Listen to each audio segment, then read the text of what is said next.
Hey everyone, Kyle once again, and welcome back to another movie review.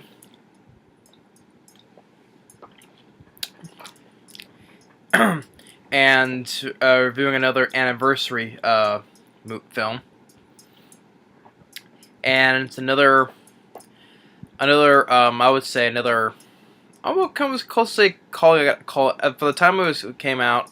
I would say call it another classic Disney film. I would say that.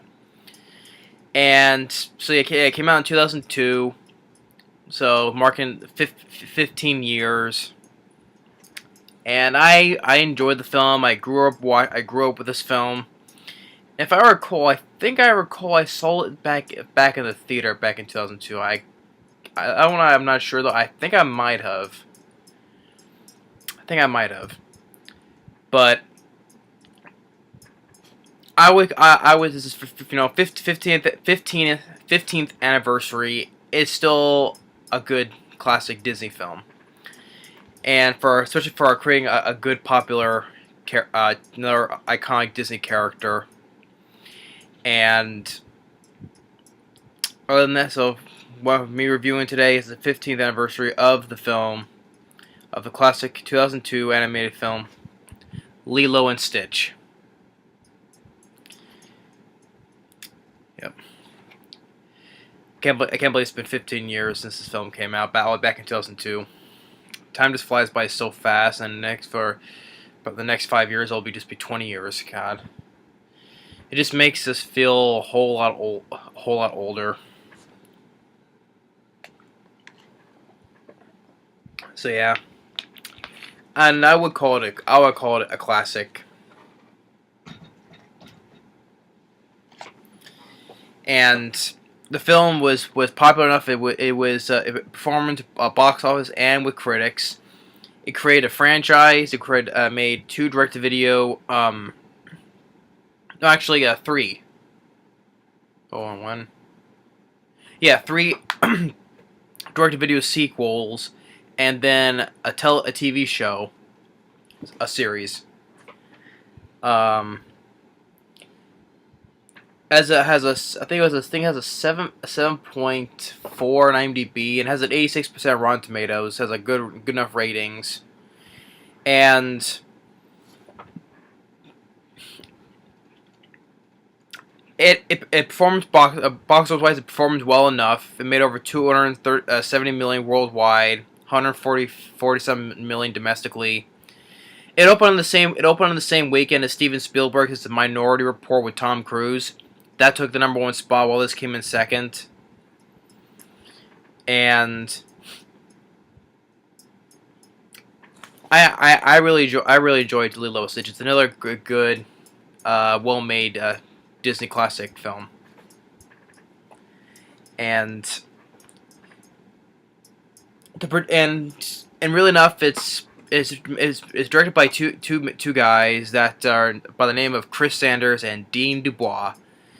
Now, for those two guys don't sound familiar, they together they would later go on in 2010 direct one of my all-time favorite animated films, let alone one of my all-time favorite animated franchises.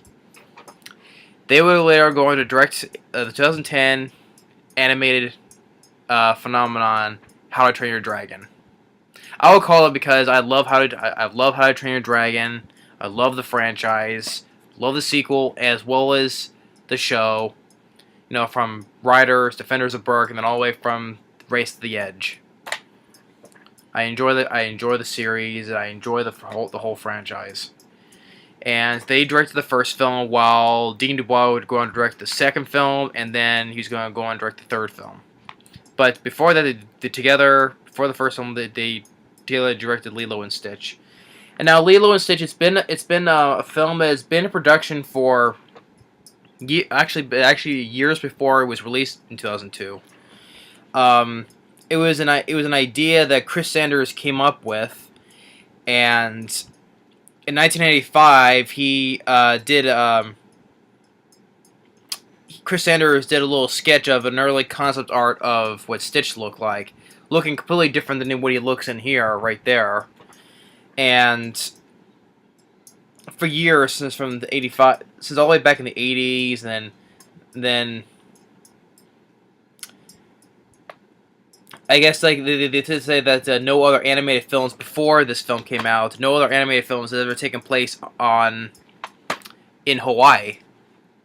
You know, no other animated films have taken place in Hawaii. And Chris Sanders, he quote, animation has been set for so much in ancient medieval Europe. Like from like those type of the Renaissance films like Aladdin, Beauty and the Beast, The Little Mermaid, Hercules, Tarzan, Mulan, the Hunchback of Notre Dame, Pocahontas. Those anime films feature like in those Renaissance medieval type settings.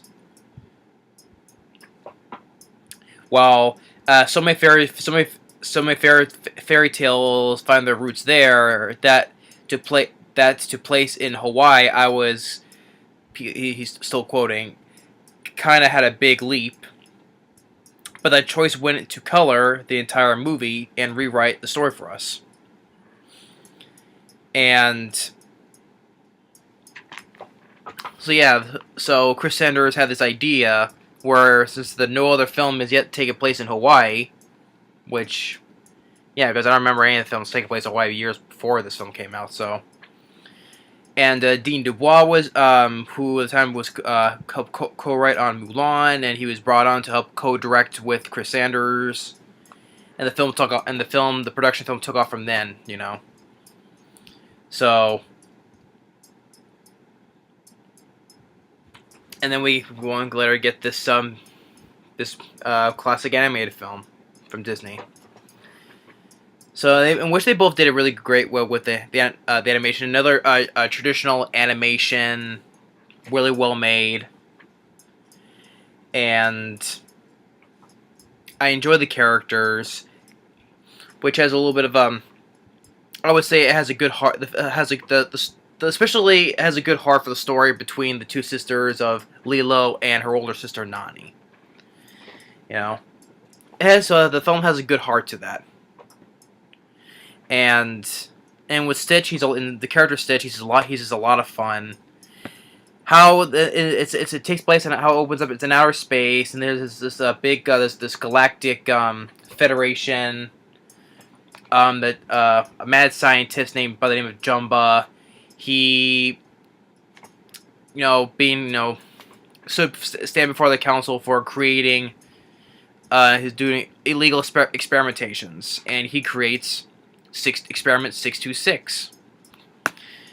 And of course, which 626, and which go into the series, he's made all sorts he's 626, which means there has been 625 experiments before him.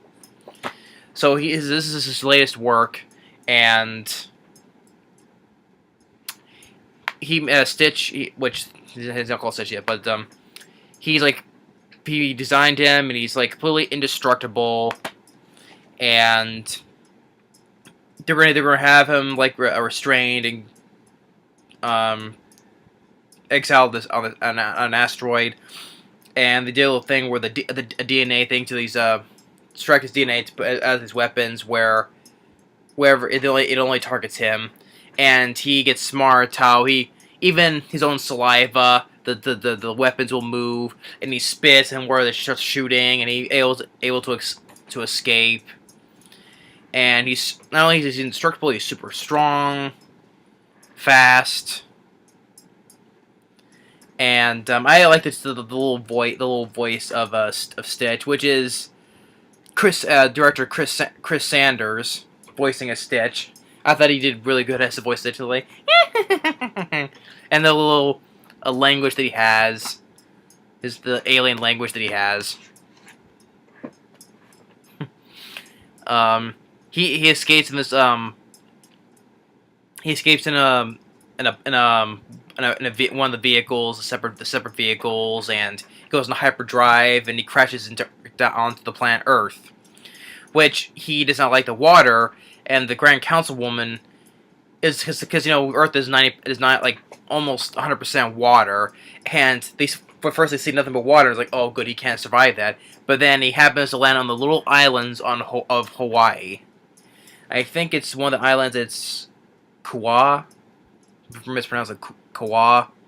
It's one of the little islands. So he crash lands there, and on Hawaii, which the councilwoman, he sends Jumba to retrieve him, and as well as another alien by the name of Pleakley, who knows all this, like whoever knows his planet knows the best on planet Earth, which he goes to things about, oh, we can't destroy the planet because there's endangered species, as well as humans like are sensitive and all that stuff. So they both go down there to retrieve him, and while on the island of Kauai, Nani, who is an older sister, she's having problems because she's having to take care of her little sister. She's having problems on taking care of her little sister Lilo. In which you get the whole story that their parents died, which Lilo explains later to Stitch, because Stitch finds a picture of the whole family under her pillows, that it was raining and they were drive-ins. So you get the idea they crashed and died in an auto accident during a rainstorm. So they lost their parents because they lost their parents that way. So she's been struggling to take care of her on her own. So, and Nani's been having a social worker come by their house to see if that Nani is capable of taking care of her. And with Lilo, she's having problems because she does the hula dancing, and she gets into this fight with this girl named Myrtle. Now, there's one thing I would say throughout this whole the film as well as the series, I never cared for that girl Myrtle, one with the big glasses. I never cared for that character. I just didn't never. That was kind of like, kind of like a little, bitchy little girl. That's what basically I will say it. Just makes you want to go up and kick her through a field goal, which makes. And also one another thing I hated is with the Myrtle's other friends. They always say, "Yeah." That it was such even the film. I forgot it was in the film though, but in the series as well. Whoever hears them go, "Yeah," I just want to, I thought they were just annoying when they say it. So I just feel like kick each and every one of them through a field goal. That was just one aggravating thing I just hated about that. When they hear like, "Yeah," I was like, That's one aggravating thing I always hated. So yeah, and so she gets a fight. I think she bit him, and I think Lilo hit her. I think, and as adds more to the problems. So by the time she gets home, when Nani gets home, Lilo's nailed the door shut, and she's just lying on the floor listening to Elvis Presley. She's listening to Heartbreak Hotel. And I love that I like the film is that we listen to a variety of Elvis Presley songs. First we hear his Heartbreak Hotel, then, which I'll say moving on though, but and then the social worker comes by, which is by the name of Cobra Bubbles, and he's voiced by Ving Rhames, and I enjoyed Ving Rhames. It was nice to hear his voice in this. I enjoy Ving Rhames as an actor, and it was nice to hear his voice in this. And of course, things that don't go well, and he's for 3 days, to see if things will improve. And I like it's like this didn't go very well. He yanks all the nails out the door because he's a big guy. And as soon as he leaves, Nani fights with Lilo again. but then they when during the night things calm down. They calm each other down and come to a reasoning like no more fighting and but then that's when they see out the window a green glow. It's when Stitch crashes and thinks it's a falling star. So Lilo wants to make a wish. So when Stitch gets out, he goes in the main road. Starts raining, and then there's a frog right in front of him. Thinks it's like talking. How about that? And then there's this big semi truck, and he gets run over, but it doesn't kill him because he's indestructible. He gets run over numerous times, and the men find him. They put him in the animal shelter. And when he wakes up, he sees all the dogs. They're all frightened of him. They're all bundled up in one corner. And so Nani and Lilo, they go to the animal shelter and to pick out a dog. And Lilo's like, "Hello, is there any animals?" And they see that all the dogs are staying on top of the gates because they're all scared of Stitch. Until he sees adopt sign, so he puts his extra set of arms in, his antenna back into him, so he can act like a dog to be a dog. And with Jumbo and Pleakley, they're following pursuit, try to capture him. And there's the whole series that with Lilo with Stitch, and which they come across Myrtle and her friends, and Stitch pushes her off those little pedal bicycles, those little toy pedal bicycles, and then this whole thing when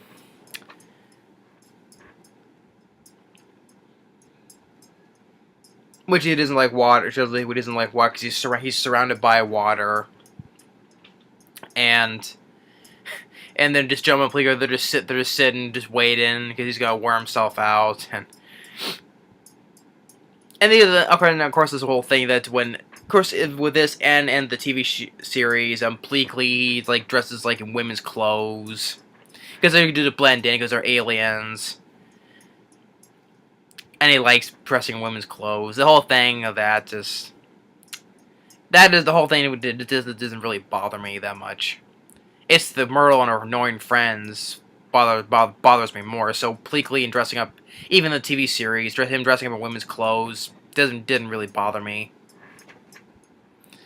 And then there is this one place where I think it's a restaurant where it does fire shows, and there's this guy that Nani likes named David, and he's voiced by Jason Scott Lee.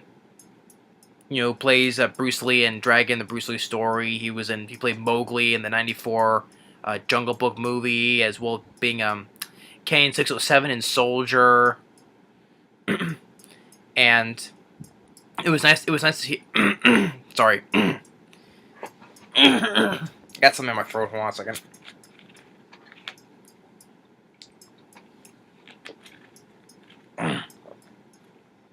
Much better. As I was saying, it was nice to hear Jason Scott Lee, and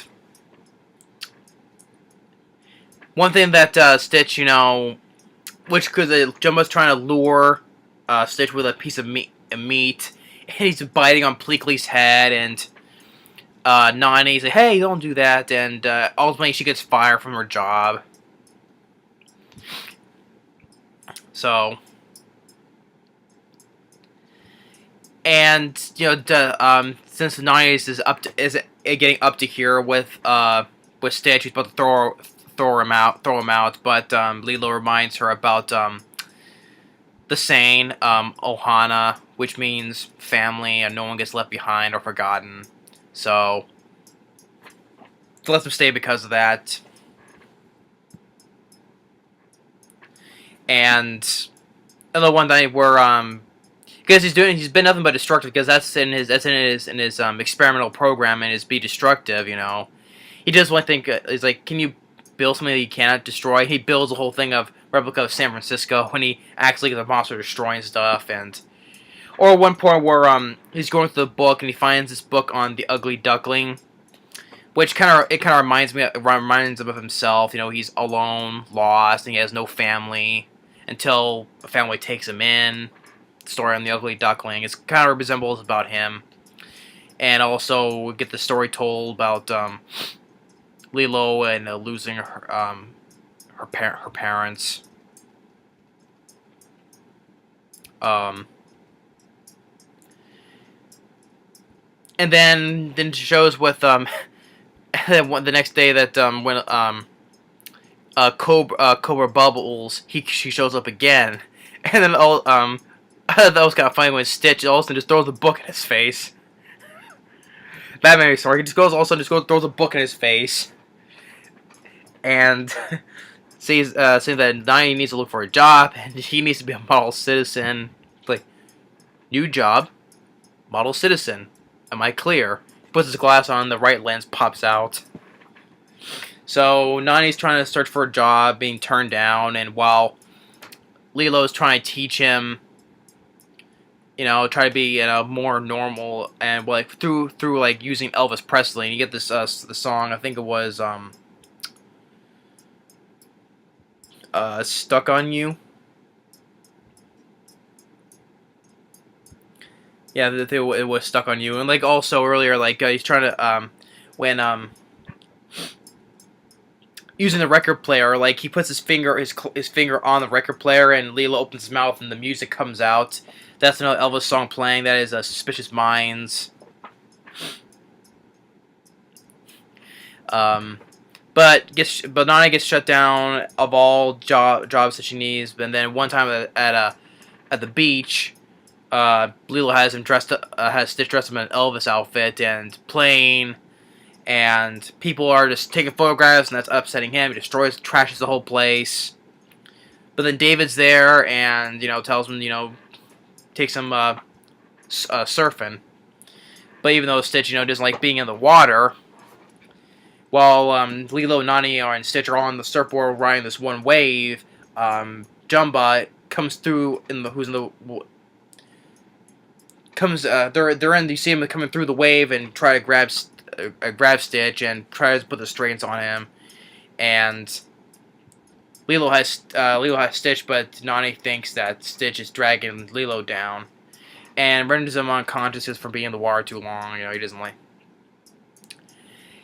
And then Mr. Cobra Bubbles shows up again, and that he'll come for Lilo tomorrow morning. So, the one night, that night, Stitch takes the Ugly Duckling book and just walks in the woods, and he reads, and it says that from the books is, I'm lost. I was like, I'm lost. So by the morning, David had gotten Nani a job in town, so she leaves the house. Lilo's alone, and Stitch, he's in the woods still, and Jumba, says, come with me, and it's like, I can't, I'm waiting for family. It's like, Jumba's like, you have no family. I made you. He tells him to come quietly, but then he runs away. So then him and Jumba get in this big fight, completely destroys Lilo and Nani's house. Like she fights. like Jumba's throwing plates where Stitch is on the ceiling. Makes this big hole where breaks the plates all around her, right in the middle where Stitch is standing, and the whole thing falls down right before he says, "Oh, you leave my mother out of this." And Stitch, he has the Volkswagen Beetle and throws it at him, and he gets a chainsaw. And Lilo's calling Mr. Bubbles, like, aliens are attacking my house. Oh wait, my dog found the chainsaw. And Pleakley's like, no, don't need the authorities. But then the gun explodes and destroys the whole house. Then when Nani sees the fire department goes to their house, and then Lilo is in the car, and she's going to be taken away. But she runs away, and finally Stitch says, you know, you ruined everything, and the little burnt photo of the family photo's been burnt. And he reveals that he's an alien too, his other set of arms and antenna. And tells him to get out though, but then they both get captured by Gantu. Gantu, who's also as well as the whole as the series as well. He works for the for the Galactic Federation, who's named Captain, and which later in the series, throughout the whole series, he's been trying to capture all the other experiments with as well, you know, which his ship has been. It crash landed in the TV movie, and it's been sitting there since. Him trying to capture the other experiments while he has to deal with Ruben, which is like 624, I think it was 625. I think it's, you know, Ruben. He's the lazy one that likes to make sandwiches. So, but this Captain Gant, he was working with the Galactic Federation. He captures both of them, and when Nani sees him, just stomping away. He's huge, and he's a giant alien. As he's about to drive on the spaceship, Lilo Stitch, he squeezes himself out, and Nani hits him with a brand. He's like, "Talk! I know you can talk." And he's like, "Okay, okay." Ah! And then Jumbo comes and puts the restraints on him, and then Nani's like, you know, they took my sister. He took my sister, you know, and it's like, yes, yeah, we know. So they're gonna get him back, and like, Stitch talks in his alien language, like, what? Just after all the trouble you put me through, you just want to do it, just let it go, just like that, just like that. He goes eh. So they got this big. They hid this big. Their big ship hidden away, and they go after Gantu, and Stitch tries to break the glass, but he falls down. He lands on the same road where he did in the beginning. That same frog is there, and the frog like helps him look up. He looks up and just helps him look up, and he drives this big gas rig, drives right to the volcano, and Gantu calls him Abomination, which also in the series calls him Trog, you know, stupid Trog, and Stitch is like, stupid head, launches himself right into the ship. He's like, aloha, you know, he's like, you know, I'll get you, you little vermin. He's like, also cute and fluffy. And he throws him out, and he lands on their ship and gets Lilo before it explodes. So they crash in the ocean where David's at, and it's like, David, can you give us a ride? And it's like, oh yeah, but I'll have to make 2 trips. Yeah, he says that, but he doesn't question. He sees a giant alien spaceship with Gantu and 2 other aliens there as well. And so he tells, talking with Stitch, like, oh, you're off from outer space. And then the councilwoman and the Galactic Federation is there to arrest Stitch. And you know, Stitch, he says, Stitch, my name is Stitch, and he's been willing to they found his home here, but you know, he's willing to go back to prison though. But Bubbles reminds Lilo that he bought him at a shelter. He's like, hey, I paid. This is a notice that I paid for him. If you don't take him back, you're stealing. So can't argue with that, because it's like the aliens have like rules and stuff like that. And Cobra tells that, you know, he worked with the CIA with the aliens that the councilwoman knows since 1973. And he's like, oh yeah, you had hair back then. So they go back years back from 73. And so they release Stitch, and Jumbo and Pleakley he says, don't let them back on my ship, so just let them stay there. so they don't be in any trouble. And Nani's asked CIA, former, help save the planet once, convinced an alien race that the mosquitoes were an endangered species, which Pleakley said at the beginning of the film. And there was a scene when they were camping out. There's a whole bunch of mosquitoes that are just covered in. It's like, oh, look, mosquito, and they'll just cover him, just like, ah. So yeah, so he heard that thing from the beginning because of Cobra, because he could convince, I guess, his race that mosquitoes were an endangered species. And so then you get the end ends with a montage of them fixing up the house and doing other fun things. You have the song, not Elvis's version of Hunk of Burnin' Love. It's played by Winona. I think I said it wrong though, but Winona. And also another Elvis song I forgot to mention that when Stitch was fighting Jumba and trashing the house, he had Hound Dog playing.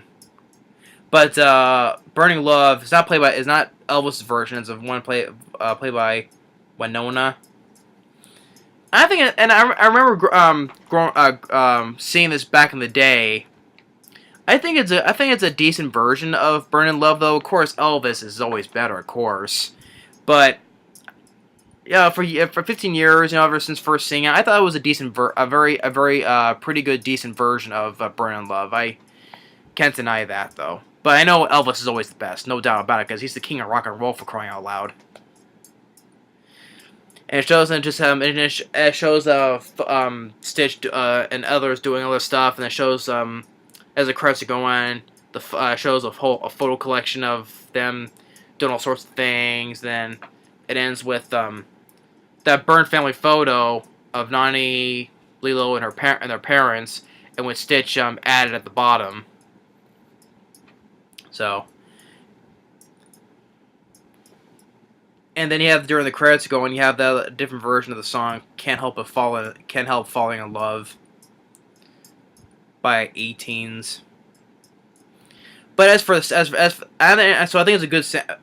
it's a very good soundtrack, because most of the songs are by Elvis Presley.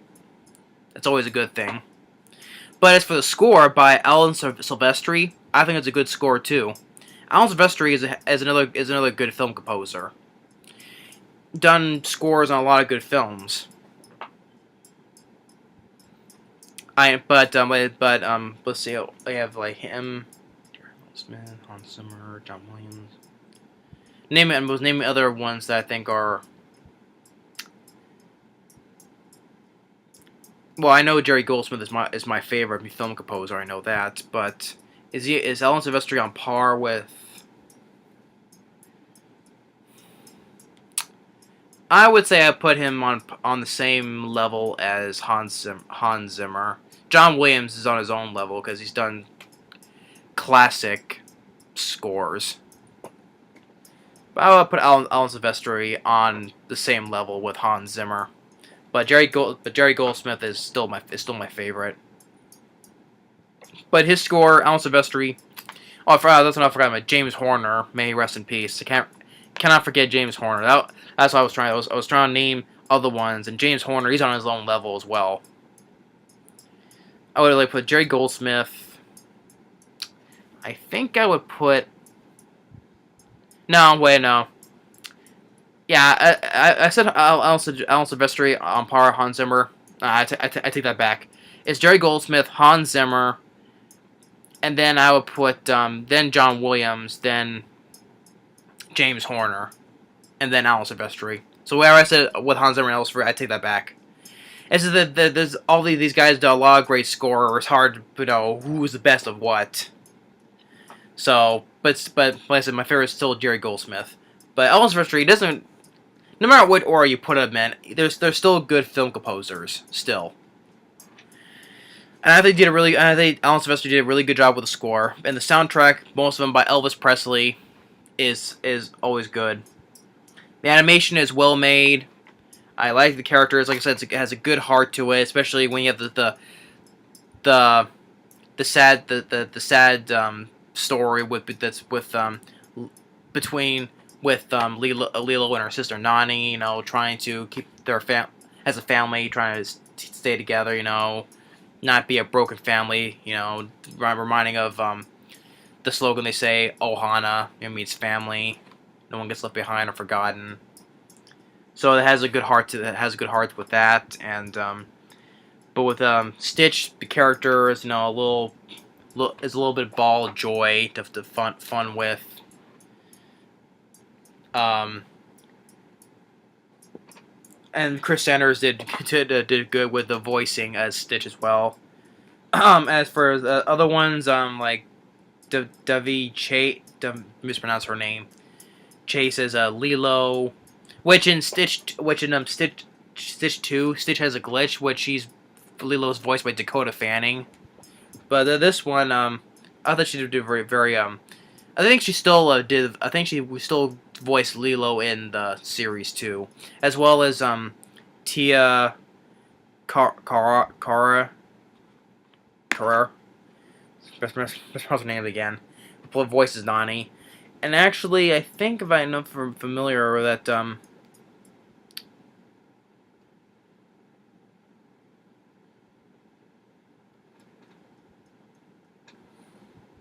yeah, I thought that she was in Showdown in Little Tokyo and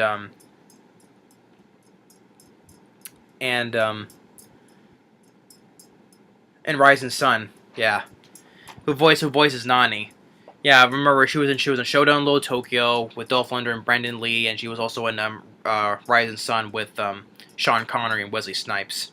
Yeah, and she still would voice it as well in the series as well. Big Rhames, it was very nice to hear his voice in this as Cobra Bubbles. Nice to hear him. I enjoy Big Rhames. Jason Scott Lee, it was nice to hear his voice as David right there. David Ogden as Ogden as Stiers as Jumba, and Kevin McDonald as Pleakley, which they still continue voicing in the series.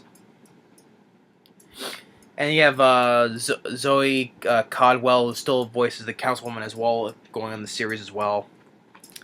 And which is speaking with the series, it has not been released. The series has not been fully released on DVD in the U.S. I think I said that it's been released in Japan. I don't know why it's still not released on DVD. I remember watching it because the series ran from 2003 to 2006.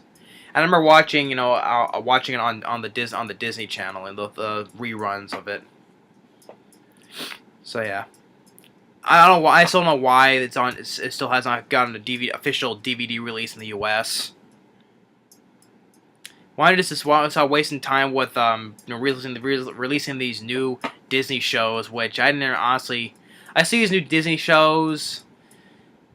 I don't know why. I don't care for them. These new Disney shows I don't watch. I don't care for them. How about putting some money and releasing some of these other ones? Like this has not got the series has not got a DVD in the U.S. Let alone another Disney show from the 90s has not yet got a DVD in the U.S. Well, it has on VHS tapes, but not officially on DVD. The Mighty Ducks, for one.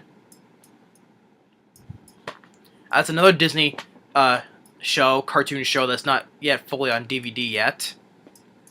How about stop wasting time on making these new shows? How about start putting some money on releasing some of these things on DVD, which when you're growing up watching stuff as a kid like me, you see these on TV and you wonder what's gonna come on DVD. Sometimes it's gonna be like 20 years until they officially come on DVD. I'm like, wait 20 years, oh, finally now they've been released on DVD now. Yeah, with this show is not yet released on DVD. It's frustrating. I can't make myself talk again. And the Mighty Ducks has not yet got a DVD release. This is just ridiculous. So yeah, But regardless of all that, though, I still enjoy the film. I'll mark this as a Disney classic as well. I enjoy Lilo and Stitch. 15 years later, it's still a fun Disney film and a lovable Disney film with a good heart to it. And Chris Sanders and Dean DeBlois, great job with the film, which they went later going to do a great job on How to Train Your Dragon. And yeah, this film still is a Disney classic, but I was still, since like sir, I love How to Train Your Dragon so much, I'll definitely put the franchise above this though, but still, it still has a good heart to it, and it's still a classic Disney film. I would definitely give it 2 thumbs up, but like I said, I'm glad that's these. Whenever you look at Lilo and Stitch, just think the 2 directors, they go on to direct How to Train Your Dragon. Just whenever you think about that. So yeah, but it's still good anime film. I still enjoy the character of Stitch. The score, the soundtrack, the sympathy between the characters of Lilo and Nani. Like I said, good heart to it. So yeah, that's the 15th anniversary of Lilo and Stitch. Still a classic Disney film still today. But thanks for watching. Stay tuned on the next movie review. And yeah, that's something else I forgot. I thought I was going to say something, but didn't. Yeah, but thanks for watching. Stay tuned on the next movie review. And once again, 15 years later, it still works today. So I see you on the next movie review later.